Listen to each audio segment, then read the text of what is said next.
Tempo, tempo, tempo, tempo.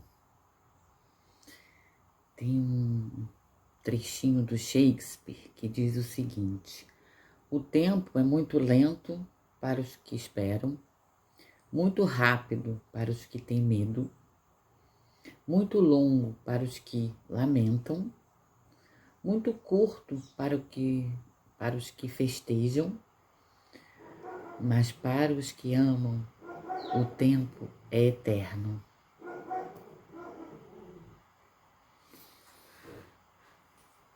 Eu sou Patrícia Kolbe, psicóloga e educadora. Esse é o projeto Vídeo Resenha, que estamos aqui realizando já há algum tempo. E hoje a gente vai falar sobre o tempo, no capítulo 13, que tem como título Tempo, Tempo, Tempo.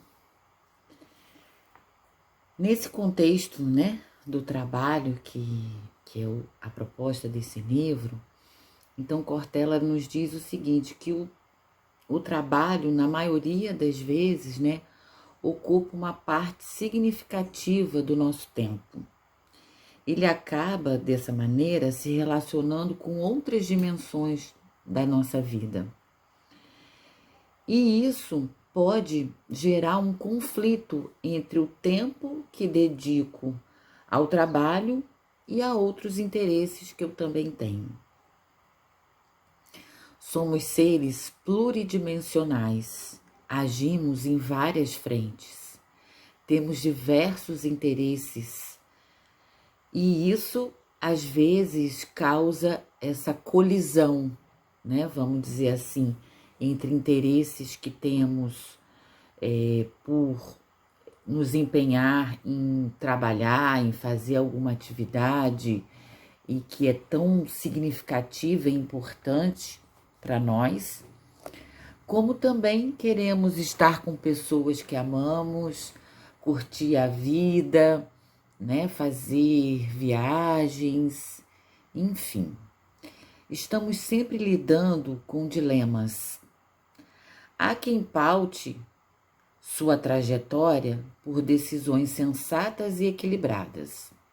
Eu duvido de que exista alguém tão equilibradinho assim. Mas outros, segundo Cortella, chegam aos 60, 70 anos e dizem: meu Deus, passei a vida toda acumulando e agora não tenho mais tempo. O nível de gratificação ou remorso dependerá muito de como se despendeu esse precioso recurso chamado tempo. Nessa hora, ter consciência do propósito pode fazer toda a diferença. Cortella nos diz, afinal de contas, há um nível de escolha em relação a algumas coisas. Alguns autores vão defender que tudo é escolha, outros que não existe escolha, não escolhemos nada. Eu prefiro acreditar, como Cortella, que há possibilidades de escolha, há imposições, há os imponderáveis. Então estamos nessa trajetória, tentando descobrir o que realmente faz parte de uma escolha. Existem também as escolhas conscientes e as escolhas inconscientes. É um universo bem grande aí.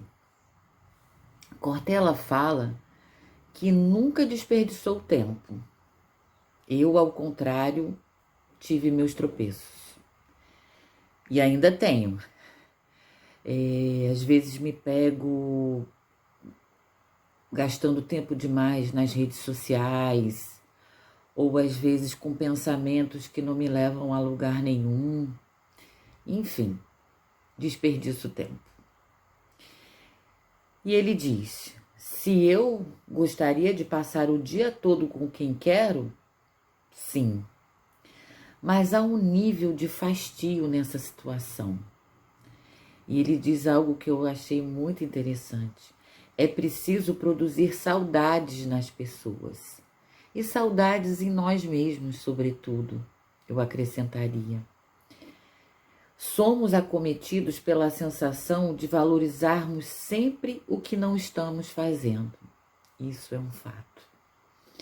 E isso tem a ver com o fato de que escolher implica abdicar de algo, como a gente já mencionou aqui algumas vezes. Nós somos seres da insatisfação. E aí ele fala de um joguinho que ele, quando bem mais jovem, um joguinho de passatempo muito interessante, que era de montar palavras ou sequências numéricas.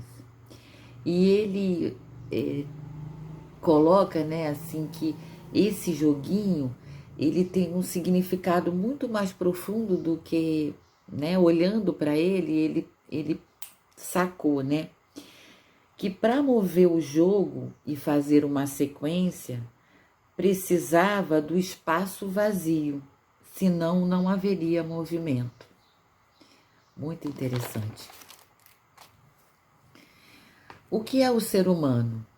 É a capacidade de ser essa lacuna.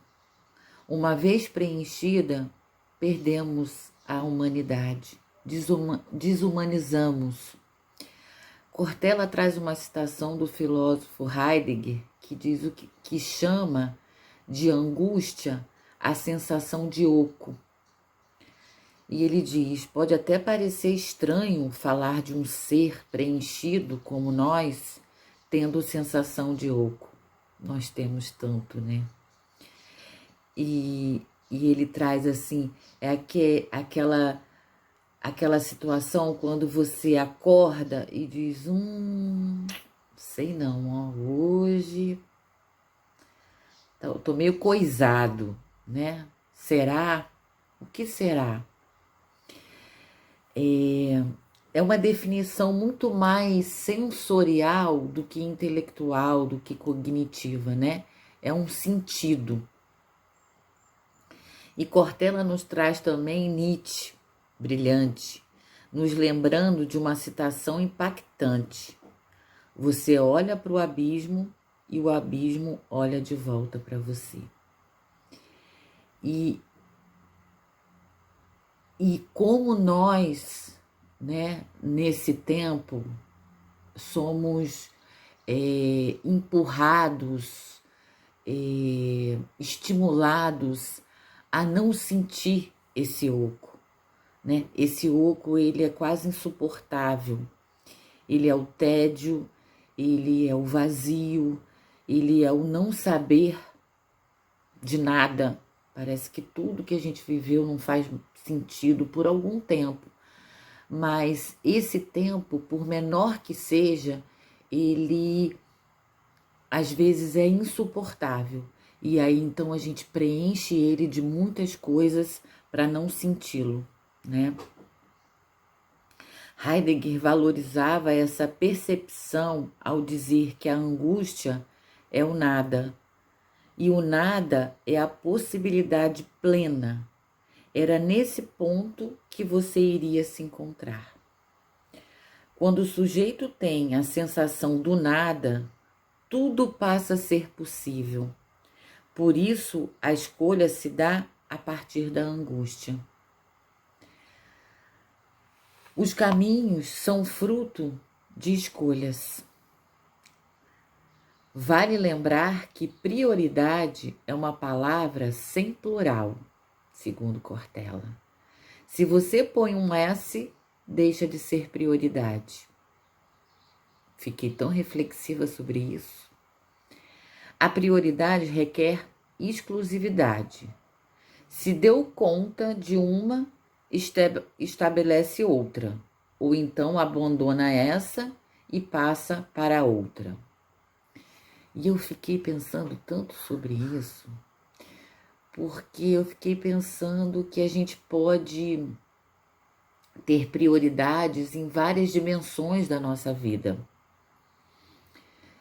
Também a gente tem prioridades diferentes conforme algumas etapas, algumas fases da nossa vida, né?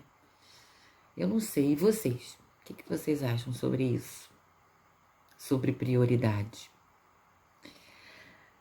Cortella diz: as prioridades ao longo da vida têm a ver com a noção que tenho ou não do meu propósito. O que você deixou de fazer e poderia ter feito?